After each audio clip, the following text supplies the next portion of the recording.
জামাত কিন্তু জামাত ব্যক্তিভাবে জামাত কিন্তু পাশ করে নাই। জামাতরে মানুষ ভোট দেয় নাই। এই যে ওর কথাটা বলে দিলাম আপনাকে, জামাতরে কিন্তু মানুষ ভোট দেয় নাই। জামাত এর আগে কয়টা সিট পাইছে, মানুষ কিন্তু জামাতরে দেখে ভোট দেয় নাই। মানুষ দেখছে যে আপনার ইনসাফটা ভালো এবং মন্দ, এই জিনিসটা মানুষ বিশ্লেষণ করছে, জামাত দেখে নাই।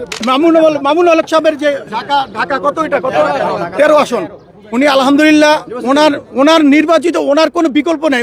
উনি যেই মানুষ, উনি একটা যে আলেম মানুষ, আল্লাহ পাক ওনাকে ধৈর্য ধরার তৌফিক দান করুক। কিন্তু নিরপেক্ষ ইলেকশন, মানুষ কিন্তু স্বতঃস্ফূর্তভাবে ভোট দিছে ভাই, মানুষ ভোট দিছে, কিন্তু সেটার গুটি কয়েক কিছু মানুষের জন্য তার বিপরীত রেজাল্ট আসছে। আমি চাই সাধারণ মানুষ যারা ভোট দিচ্ছেন ইনসাফের পক্ষে, এই ইনসাফটা জানি হয়। যারা অন্যায় করে তারা অন্যায়কেই সাপোর্ট দেয়।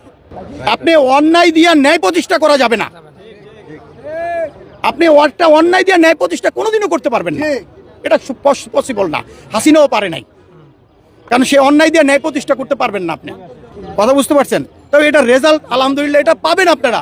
শোনেন, সত্য সত্য সত্য সত্য আসবেই, এর মধ্যে কোনো ভুল নাই। আমরা মানুষ স্বতঃস্ফূর্তভাবে ভোট দিয়েছে, ভোট নিয়ে আমাদের কোনো কমপ্লেন নাই। আচ্ছা, আপনার কি ভোটের ব্যাপারে আপনার কি মনে হচ্ছে জামাত ইসলাম সরকার গঠন করলে চাঁদাবাজি দুর্নীতি এগুলা কি আলহামদুলিল্লাহ অবশ্যই হবে, 100% হইতো। শুনেন, জামাত ব্যক্তিভাবে জামাত কিন্তু পাশ করে নাই। জামাতরে মানুষ ভোট দেয় নাই। এই যে ওর কথাটা বলে দিলাম আপনাকে, জামাতরে কিন্তু মানুষ ভোট দেয় নাই। জামাত এর আগে কয়টা সিট পাইছে, মানুষ কিন্তু জামাতরে দেখে ভোট দেয় নাই। মানুষ দেখছে যে আপনার ইনসাফটা ভালো এবং মন্দ, এই জিনিসটা মানুষ বিশ্লেষণ করছে, জামাত দেখে নাই। মানুষ সুস্থতা, মানুষ কিন্তু ভালো মানুষটাকে ভোট দেওয়ার চেষ্টা করছে, যে একটা ভালো মানুষ যাক, ভালো কথা বলুক, ভালো কাজ হোক। ওসমান হাদির মতো লোক দ্বিতীয় বাংলাদেশে আসবে না ভাই, আসবে না।